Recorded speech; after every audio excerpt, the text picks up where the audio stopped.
आज मैं इतिहास का चैप्टर 5 लेके आया हूँ 12वीं क्लास का। यात्रियों के नज़रिए समाज के बारे में उनकी समझ क्या थी, उसका प्रश्न उत्तर हम लोग करेंगे। तो चलिए हम 1 नंबर प्रश्न को देखते हैं।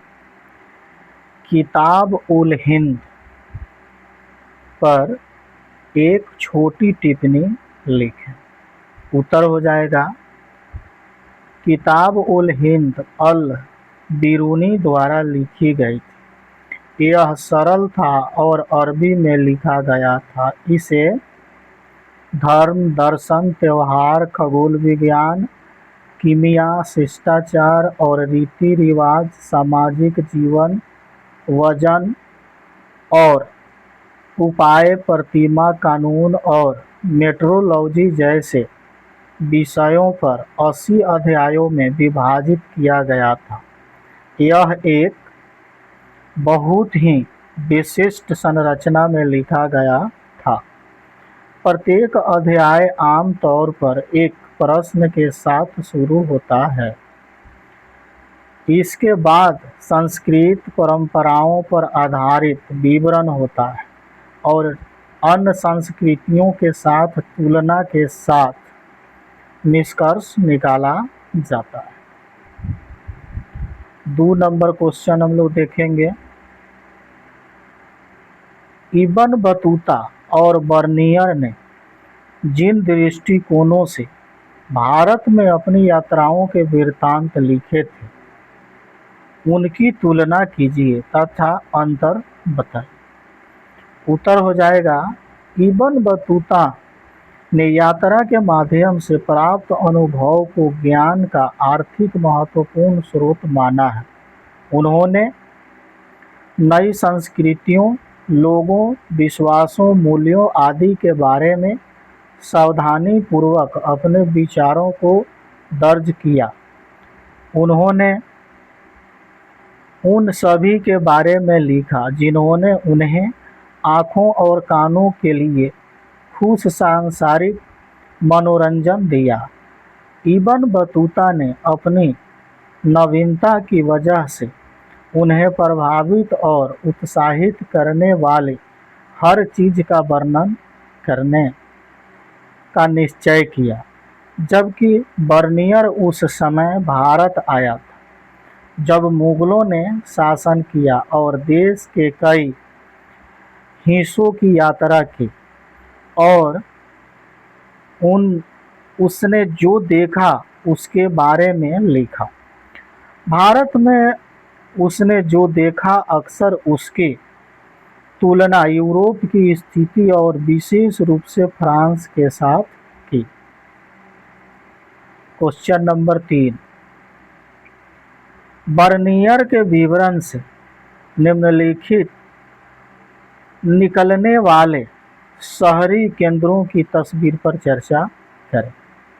उत्तर हो जाएगा 17वीं शताब्दी के दौरान लगभग 15% भारतीय आबादी कस्बों में रहती थी। यह उसी अवधि में पश्चिम यूरोप में शहरी आबादी के अनुपात से अधिक था। यहाँ के शहर अपने अस्तित्व के लिए शाही शिविरों पर निर्भर थे। शहरी समूहों में पेशेवर वर्ग जैसे चिकित्सक, शिक्षक, वकील, चित्रकार, वास्तुकार, संगीतकार, सुलेख आदि शामिल थे। कुछ लोग शाही संरक्षण पर निर्भर थे। कई ने अन्य संरक्षकों की सेवा करके अपना जीवन यापन किया, जबकि अभी भी अन्य लोगों ने भीड़ भरे बाजारों में आम लोगों की सेवा की। 4 नंबर क्वेश्चन देखते हैं। इब्न बतूता द्वारा दास प्रथा के संदर्भ में दिए गए सबूतों का विश्लेषण करें।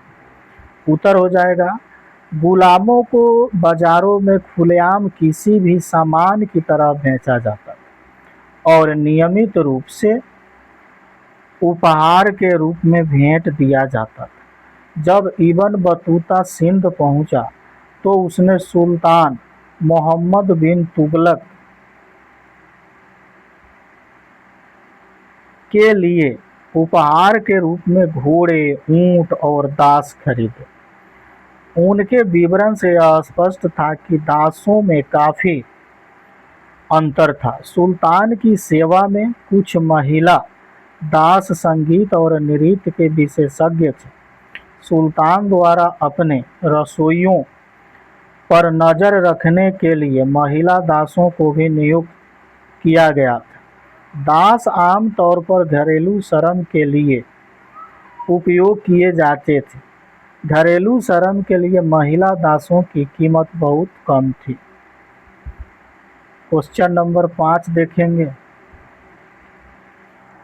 सती प्रथा के वे कौन से तत्व थे जिन्होंने बर्नियर का ध्यान आकृष्ट किया? उत्तर हो जाएगा महिलाओं का उपचार पश्चिमी और पूर्वी समाजों के बीच एक महत्वपूर्ण अंतर बन गया। सती प्रथा ने बर्नियर के मन को आकर्षित किया। उन्होंने कहा कि कुछ महिलाओं ने मृत्यु को गले लगा लिया जबकि अन्य को मरने के लिए मजबूर किया गया। उनके द्वारा सबसे मार्मिक वर्णन था। लाहौर में उन्होंने एक सुंदर जुआ विधवा को बलिदान करते हुए देखा जिनकी आयु 12 वर्ष से अधिक नहीं होनी चाहिए। जब वह भयानक गड्ढे के पास गई तो वह जीवित से ज़्यादा मृत लग रही। उसके मन की पीड़ा का वर्णन नहीं किया जा सकता। वह फूट फूट कर रोने लगी, लेकिन कुछ ब्राह्मणों ने एक वृद्ध महिला की सहायता की जिसे उसकी बाह के नीचे दबाया गया था। उसे लड़की पर बैठा दिया, उसके हाथ और पैर बांध दिए ताकि वह भाग न सके और वह जिंदा जल गई। दीर्घ उत्तरीय प्रश्न हम देखते हैं। प्रश्न नंबर 6, जाति व्यवस्था के संबंध में अल बरूनी की व्याख्या पर चर्चा कीजिए। उत्तर, अल बरूनी ने अन्य समाजों के समानताएं खोजकर जाति व्यवस्था को समझने की कोशिश की। उन्होंने प्राचीन पारस का उदाहरण लिया। उन्होंने बताया कि वहाँ 4 सामाजिक श्रेणियों को मान्यता दी गई थी: शूरवीरों और राजकुमारों, भिक्षुक, अग्नि पुजारी और वकील, चिकित्सक, खगोलविदों और अन्य वैज्ञानिकों और किसानों और कारीगरों। इस उदाहरण के माध्यम से उन्होंने यह समझाने का प्रयास किया कि सामाजिक विभाजन भारत के लिए अद्वितीय नहीं थे।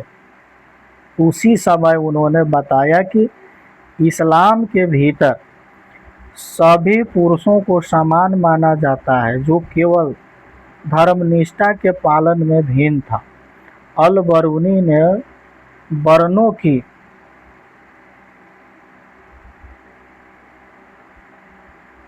प्रणाली के बारे में भी लिखा। सबसे ऊंची जाति ब्राह्मण की थी, अगली क्षत्रिय, फिर वैश्य और अंत में शूद्र। जाति व्यवस्था के बारे में उनके विवरण से पता चलता है कि यह उनके प्रामाणिक संस्कृत ग्रंथों के अध्ययन से काफ़ी प्रभावित था, जिन्होंने ब्राह्मणों के दृष्टिकोण से प्रणाली को नियंत्रित करने वाले नियमों को निर्धारित किया था। जाति व्यवस्था के ब्राह्मणवादी वर्णन में उनकी स्वीकारोक्ति के बावजूद अल बरूनी ने प्रदूषण की धारणा को अस्वीकार कर दिया। उन्होंने टिप्पणी की कि जो कुछ भी अशुद्धता की स्थिति में आता है वह प्रयास करता है और शुद्धता की अपनी मूल स्थिति को प्राप्त करने में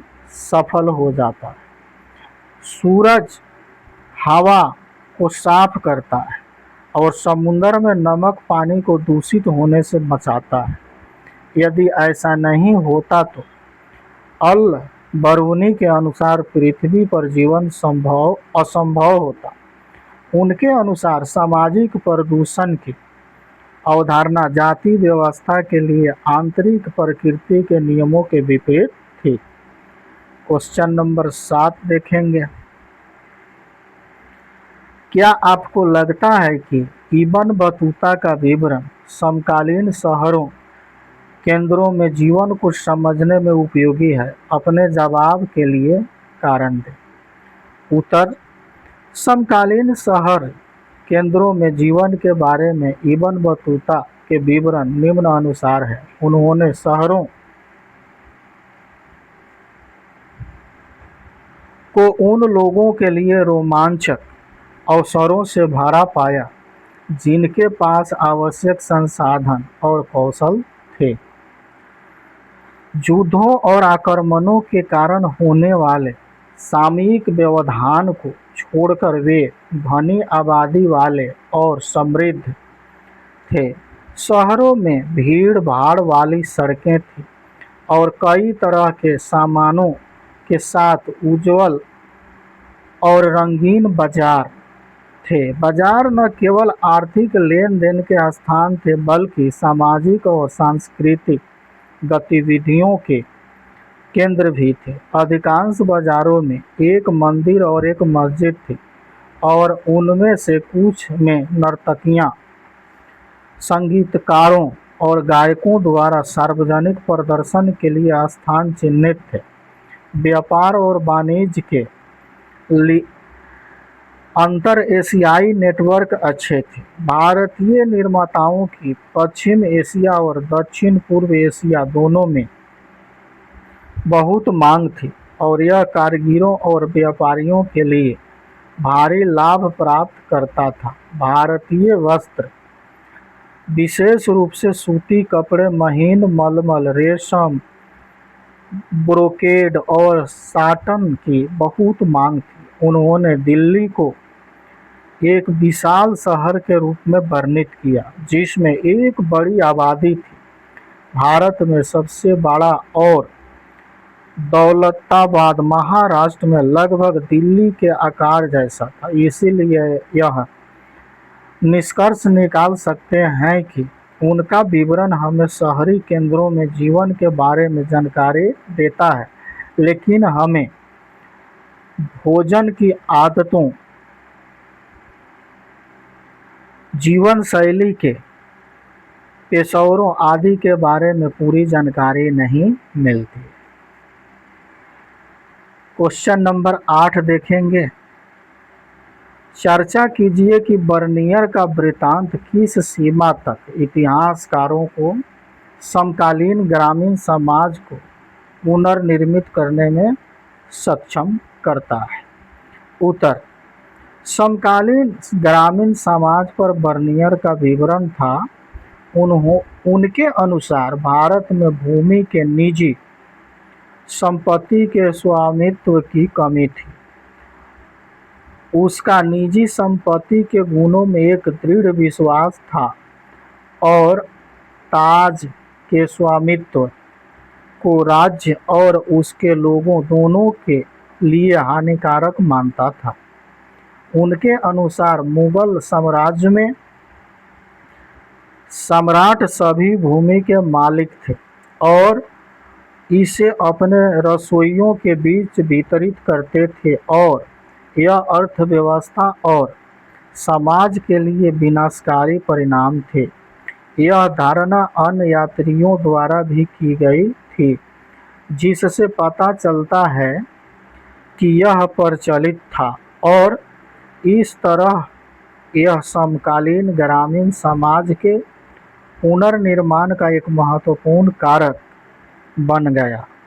उनके अनुसार जमींदार अपने बच्चों के लिए अपनी जमीनें पास नहीं कर सकते थे, इसलिए वे उत्पादन के निर्वाह और विस्तार में किसी भी दीर्घकालीन निवेश के खिलाफ थे। भूमि में निजी संपत्ति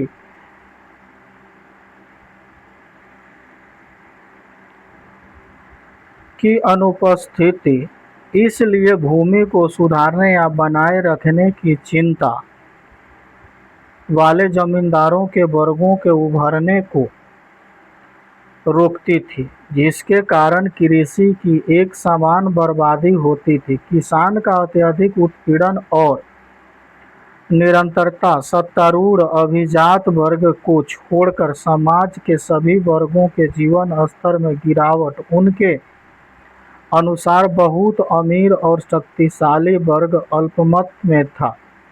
उन्होंने यह भी कहा कि भारत में कोई मध्य राज्य नहीं था। क्वेश्चन नंबर 9, यह बर्नियर से लिया गया एक उदाहरण है। ऐसे लोगों द्वारा तैयार सुंदर शिल्प कारीगरी के बहुत उदाहरण हैं जिसके पास औजार का अभाव है और जिनके विषय में यह भी नहीं कहा जा सकता कि उन्होंने किसी निपुण कारीगर के कार्य सीखा है। कभी कभी ये यूरोप में तैयार वस्तुओं की इतनी गुणवत्ता से नकल करते हैं कि असली और नकली के बीच अंतर कर पाना मुश्किल हो जाता है। अन्य वस्तुओं में भारतीय लोग बेहतरीन बंदूकें और ऐसे सुंदर स्वर्णाभूषण बनाते हैं कि संदेह होता है कि कोई यूरोपीय स्वर्णकार कारीगरी के इन उत्कृष्ट नमूनों से बेहतर बना सकता है, और अक्सर इनके चित्रों की सुंदरता, मृदुलता तथा सूक्ष्मता से आकर्षित हुआ है। उनके द्वारा अलिखित शिल्प कार्यों को सूचीबद्ध कीजिए तथा इसकी तुलना अध्याय में वर्णित शिल्प गतिविधियों से कीजिए। चलिए इसका उत्तर देखते हैं। प्रस्तुत उदाहरण से पता चलता है कि बर्नियर की भारतीय कारीगरों के विषय में अच्छी राय थी।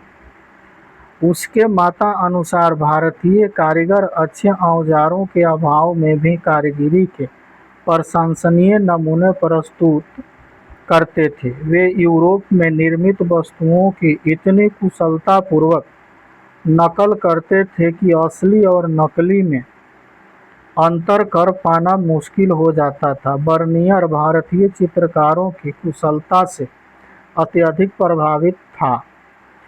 वह भारतीय चित्रों की सुंदरता, मृदुलता एवं सूक्ष्मता से विशेष रूप से आकर्षित हुआ था। इस उदाहरण में बर्नियर ने बंदूक बनाने, स्वर्ण आभूषण बनाने तथा चित्रकारी जैसी शिल्पों की विशेष रूप से प्रशंसा की है। अखिल शिल्प कार्य